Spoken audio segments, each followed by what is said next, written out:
দেখো তোমাদের HS Bangla questions paper সবে মাত্র হাতে পেয়েছি। তোমরা প্রশ্নগুলো দেখতে থাকো। এই চ্যানেলেরই লাইভ সেশনে যাও, সম্পূর্ণ লাইভে উত্তর দিয়ে রাখছি, দেখতে থাকো। তারপর আরও একটি ভিডিও পর্বে আমি সম্পূর্ণ উত্তর রাখছি, দেখতে থাকো। দেখো প্রশ্নগুলো দেখতে থাকো, কেমন ছিল প্রশ্নপত্র। এবং আমি জাস্ট প্রশ্নটা হাতে পেয়েছি, এখন উত্তর রাখিনি। অনেকে হয়তো প্রশ্ন দেখার জন্য আগ্রহ নিয়ে অপেক্ষা করছো, তাদের জন্যই জাস্ট প্রশ্নগুলোকে একসাথে রাখছি আগে, তারপর উত্তরগুলো নিয়ে আসছি। দেখো পরের পেজে দেখো, দেখো কেমন ছিল প্রশ্ন। কুস্তি করেছো আর বাংলার উৎসব, এটাই আলোচনা করলাম না।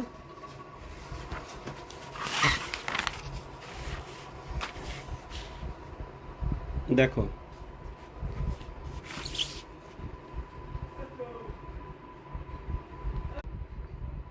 চলো, বেস্ট অফ লাক।